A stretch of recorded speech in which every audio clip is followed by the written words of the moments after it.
নমস্কার, আমি রওনক সিনহা। ম্যাকাও টিভির অডিও স্টোরি জোনে আপনাদের স্বাগত। আজ আমি চলে এসেছি এক গ্রাম্য সহজ সরল মেয়ে ও এক শহুরে পোস্টমাস্টারের সংবেদনশীল অনুভূতির কাহিনী নিয়ে। আজকের গল্প পোস্টমাস্টার।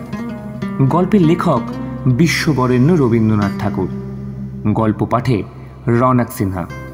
পোস্টমাস্টারের চরিত্রে প্রসেনজিৎ মুখার্জি, রতনের চরিত্রে তমসা কারার, চিত্রাঙ্কনে শুভেন্দু চৌধুরী, শব্দ প্রক্ষেপণে ও শব্দবিন্যাসে গৌতম চক্রবর্তী, গ্রাফিক ডিজাইনে পার্থ দত্ত, ফটোগ্রাফিতে পোস্টমাস্টারের চরিত্রে প্রসেনজিৎ মুখার্জি, রতনের ভূমিকায় ঋতুপর্ণা ঘোষ, অন্যান্য সমবেত কণ্ঠে টিম ম্যাকাও। শুরু করলাম আজকের গল্প পোস্টমাস্টার।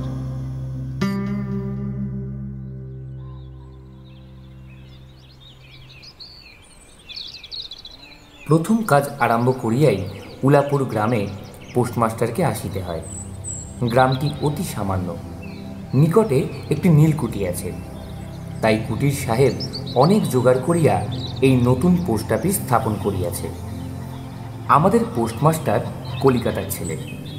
জলের মাছকে ডাঙায় তুলিলে যেরকম হয়, এই গণ্ডগ্রামের মধ্যে আসিয়া পোস্টমাস্টারেরও সেই একই দশা উপস্থিত হইয়াছে।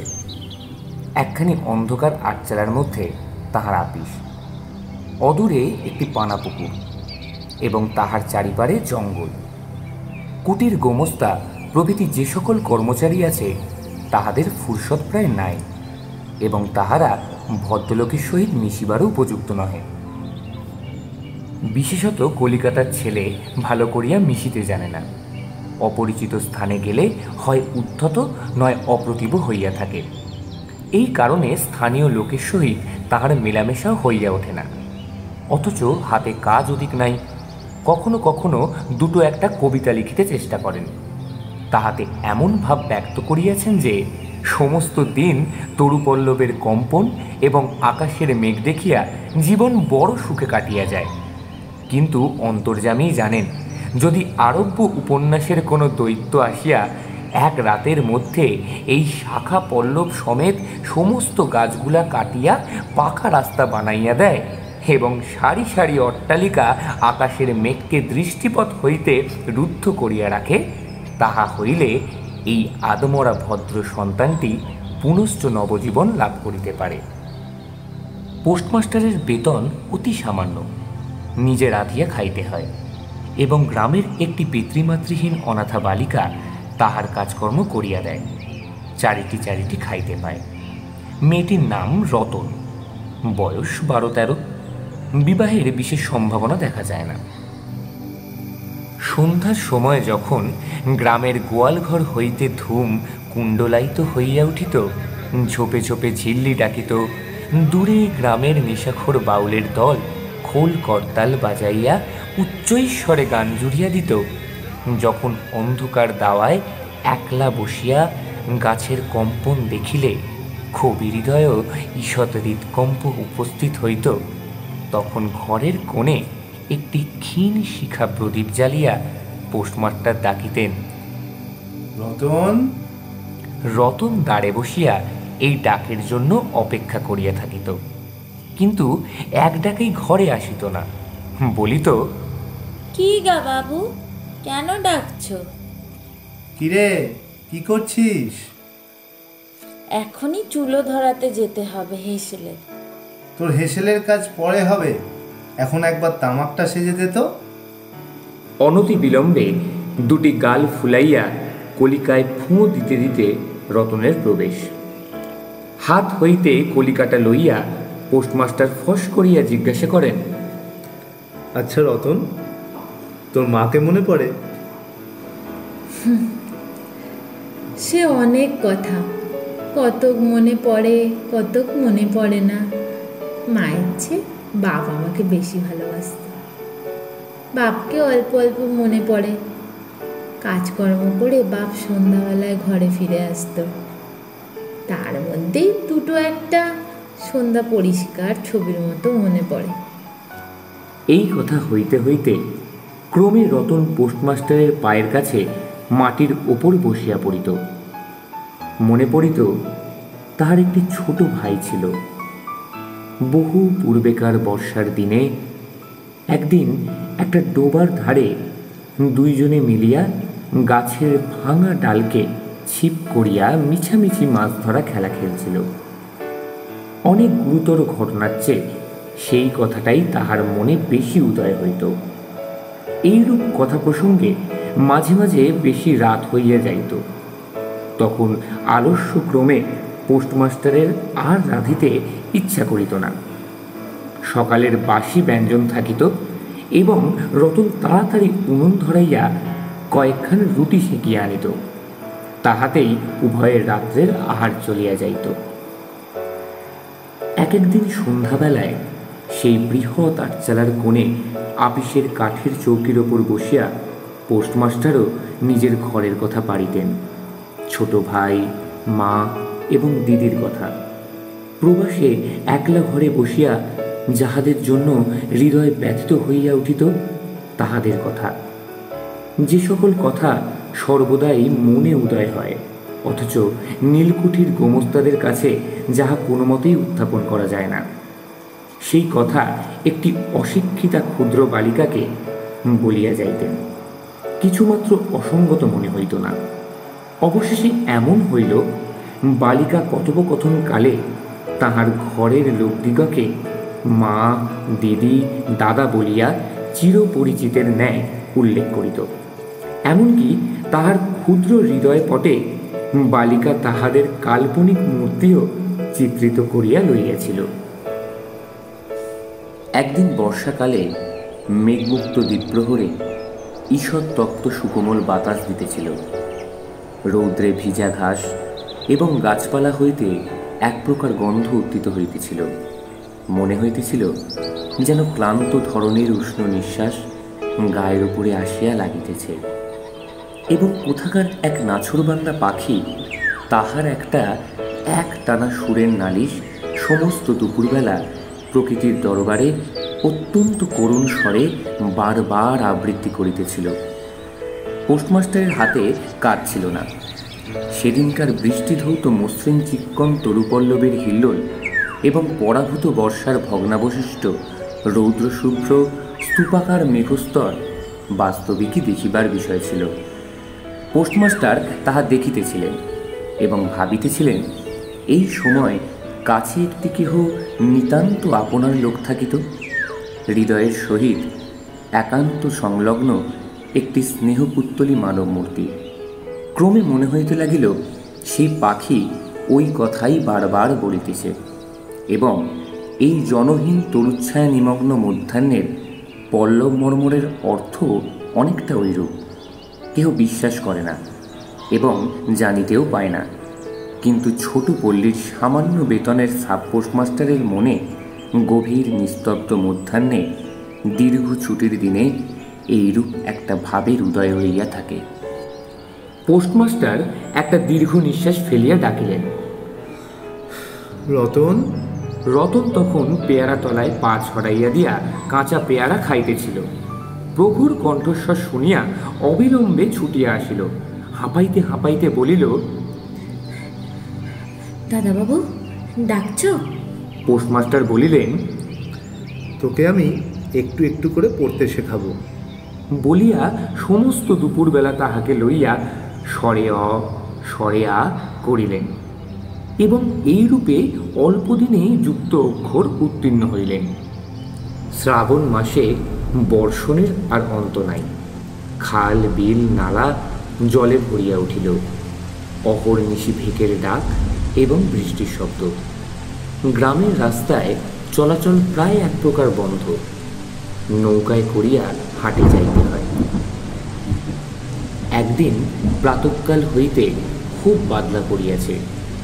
পোস্টমাস্টারের ছাত্রীটি অনেকক্ষণ দ্বারের কাছে অপেক্ষা করিয়া বসিয়াছিল, কিন্তু অন্য দিনের মতো যথাসাধ্য নিয়মিত ডাক শুনিতে না পাইয়া আপনি খুঙ্গিপথি লইয়া ধীরে ধীরে ঘরের মধ্যে প্রবেশ করিল। দেখিল পোস্টমাস্টার তাহার খাটিয়ার উপর শুইয়া আছেন। বিশ্রাম করিতেছেন মনে করিয়া অতি নিঃশব্দে পুনশ্চ ঘর হইতে বাইরে যাইবার উপক্রম করিল। সহসা শুনিল, রতন। তাড়াতাড়ি ফিরিয়া গিয়া বলিল, দাদাবাবু ঘুমোচ্ছিলে? পোস্টমাস্টার কাতর স্বরে বলিলেন, শরীরটা ভালো বোধ হচ্ছে না রে, দেখ তো আমার কপালে হাত দিয়ে। এই নিতান্ত নিঃসঙ্গ প্রবাসে ঘন বর্ষায় রোগকাতর শরীরে একটুখানি সেবা পাইতে ইচ্ছা করে। তপ্ত ললাটের ওপর শাখা পড়া কোমল হস্তের স্পর্শ মনে পড়ে। এই ঘোর প্রবাসে রোগ যন্ত্রণায় স্নেহময়ী নারীরূপে জননী ও দিদি পাশে বসিয়া আছেন, এই কথা মনে করিতে ইচ্ছা করে। এবং এ স্থলে প্রবাসীর মনের অভিলাষ ব্যর্থ হইল না। বালিকা রতন আর বালিকা রইল না। সেই মুহূর্তেই সে জননীর পদ অধিকার করিয়া বসিল। বৈদ্য ডাকিয়া আনিল, যথা সময়ে বটিকা খাওয়াইল। সারা রাত্রি শিয়রে জাগিয়া রইল। আপনি পথ্য রাখিয়া দিল এবং শতবার করিয়া জিজ্ঞাসা করিল, হ্যাঁ গো দাদাবাবু, একটুখানি ভালো বোধ হচ্ছে কি? বহুদিন পরে পোস্টমাস্টার ক্ষীণ শরীরে রোগশয্যা ত্যাগ করিয়া উঠিলেন। মনে স্থির করিলেন, আর নয়, এখান হইতে কোনো মতে বদলি হইতে হইবে। স্থানীয় অস্বাস্থ্যের উল্লেখ করিয়া তৎক্ষণাৎ কলিকাতায় কর্তৃপক্ষদের নিকট বদলি হইবার জন্য দরখাস্ত করিলেন। রোগসেবা হইতে নিষ্কৃতি পাইয়া রতন দ্বারের বাইরে আবার তাহার স্বস্থান অধিকার করিল। কিন্তু পূর্ববৎ আর তাহাকে ডাক পড়ে না। মাঝে মাঝে উঁকি মারিয়া দেখে পোস্টমাস্টার অত্যন্ত অন্যমনস্কভাবে চৌকিতে বসিয়া অথবা খাটিয়ায় শুইয়া আছেন। রতন যখন আহ্বান প্রত্যাশা করিয়া বসিয়া আছে, তিনি তখন অধীর চিত্তে তাহার দরখাস্তের উত্তর প্রতীক্ষা করিতেছেন। বালিকা দ্বারের বাইরে বসিয়া সহস্রবার করিয়া তাহার পুরনো পড়া পড়িল। পাছে যেদিন সহসা ডাক পড়িবে, সেদিন তাহার যুক্ত অক্ষর সমস্ত গোলমাল হইয়া যায়, এই তাহার একটা আশঙ্কা ছিল। অবশেষে সপ্তাহখানেক পরে একদিন সন্ধেবেলায় ডাক পড়িল। উদ্বেলিত হৃদয়ে রতন গৃহের মধ্যে প্রবেশ করিয়া বলিল, দাদাবাবু আমাকে ডাকছিলে? রতন, কালই আমি যাচ্ছি। কোথায় যাচ্ছ দাদাবাবু? বাড়ি যাচ্ছি। ও, আবার কবে আসবে? আর আসবো না রে। রতন আর কোনো কথা জিজ্ঞাসা করিল না। পোস্টমাস্টার আপনিই তাহাকে বলিলেন তিনি বদলির জন্য দরখাস্ত করিয়াছিলেন, দরখাস্ত নামঞ্জুর হইয়াছে, তাই তিনি কাজে জবাব দিয়া বাড়ি যাইতেছেন। অনেকক্ষণ আর কেহ কোনো কথা কহিল না। মিটমিট করিয়া প্রদীপ জ্বলিতে লাগিল এবং এক স্থানে ঘরের জীর্ণ চাল ভেদ করিয়া একটি মাটির সরার উপর টপ টপ করিয়া বৃষ্টির জল পড়িতে লাগিল। কিছুক্ষণ পরে রতন আস্তে আস্তে উঠিয়া রান্নাঘরে রুটি গড়িতে গেল। অন্য দিনের মতো তেমন চটপট হইল না। বোধ করি মধ্যে মধ্যে মাথায় অনেক ভাবনা উদয় হইয়াছিল। পোস্টমাস্টারের আহার সমাপ্ত হইলে পর বালিকা তাহাকে জিজ্ঞাসা করিল, দাদাবাবু আমাকে তোমাদের বাড়ি নিয়ে যাবে? পোস্টমাস্টার হাসিয়া কহিলেন, হ্যাঁ, আরে সে কি করে হবে রে? ব্যাপারটা যে কি কি কারণে অসম্ভব তাহা বালিকাকে বুঝানো আবশ্যক বোধ করিলেন না। সমস্ত রাত্রি স্বপ্নে এবং জাগরণে বালিকার কানে পোস্টমাস্টারের হাস্যধ্বনির কণ্ঠস্বর বাজিতে লাগিল। হ্যাঁ, আরে সে কি করে হবে রে? সে কি করে হবে রে? সে কি করে হবে রে? সে কি করে হবে রে? সে কি করে হবে রে?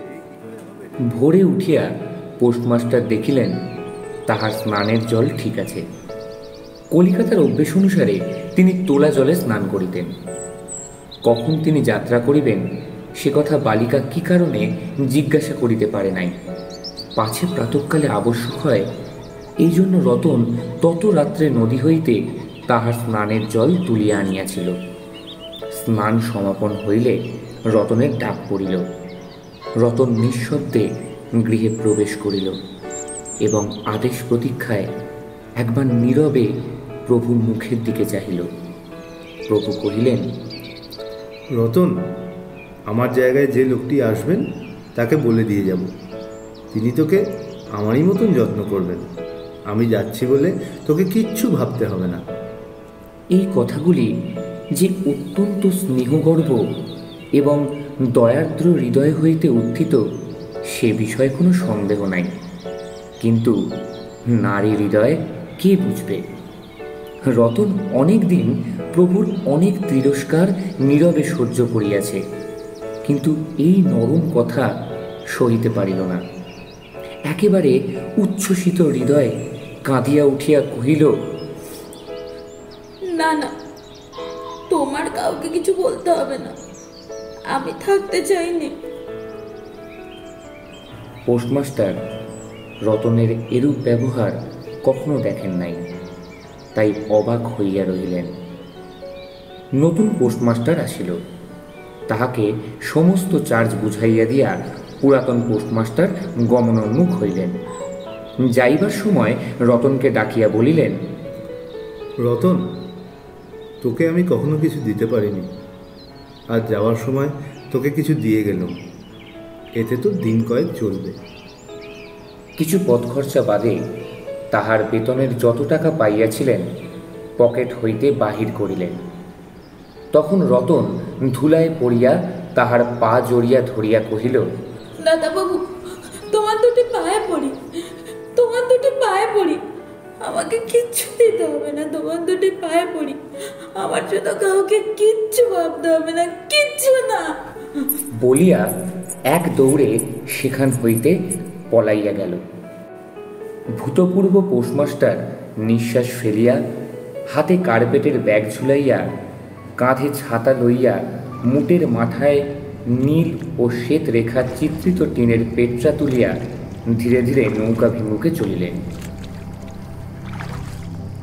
যখন নৌকায় উঠিলেন এবং নৌকা ছাড়িয়া দিল, বর্ষা বিস্ফারিত নদী ধরণীর উচ্ছ্বলিত অশ্রুরাশির মতো চারিদিকে ছলছল করিতে লাগিল।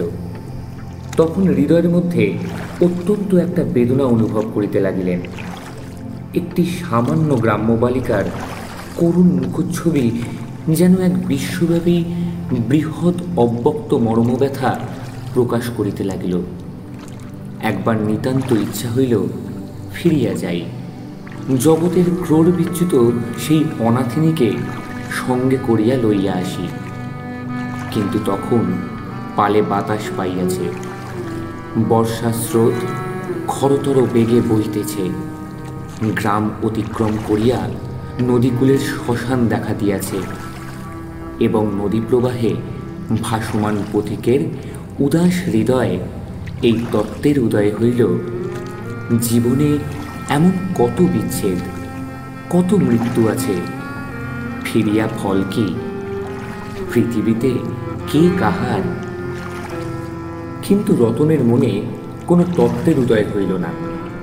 সে সেই পোস্ট অফিস গৃহের চারিদিকে কেবল অশ্রু জলে ভাসিয়া ঘুরিয়া ঘুরিয়া বেড়াইতেছিল। বোধ করি তাহার মনে ক্ষীণ আশা জাগিতেছিল, দাদাবাবু যদি ফিরিয়া আসে। সেই বন্ধনে পড়িয়া কিছুতেই দূরে যাইতে পারিতেছিল না। হায় বুদ্ধিহীন মানব হৃদয়, ভ্রান্তি কিছুতেই খোঁজে না। যুক্তিশাস্ত্রের বিধান বহু বিলম্বে মাথায় প্রবেশ করে। প্রবল প্রমাণকেও অবিশ্বাস করিয়া মিথ্যা আশাকে দুই বাহুপাশে বাঁধিয়া বুকের ভেতরে প্রাণপণে জড়াইয়া ধরা যায়। অবশেষে একদিন সমস্ত নাড়ি কাটিয়া হৃদয়ের রক্ত শুষিয়া সে পলায়ন করে। তখন চেতনা হয় এবং দ্বিতীয় ভ্রান্তিপাশে পড়িবার জন্য চিত্ত ব্যাকুল হইয়া ওঠে।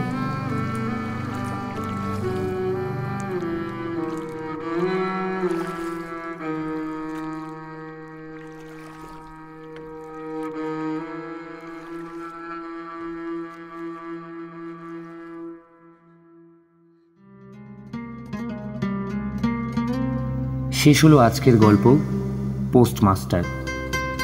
আমাদের গল্প ভালো লাগলে ম্যাকাও টিভি অ্যাপে জানাবেন।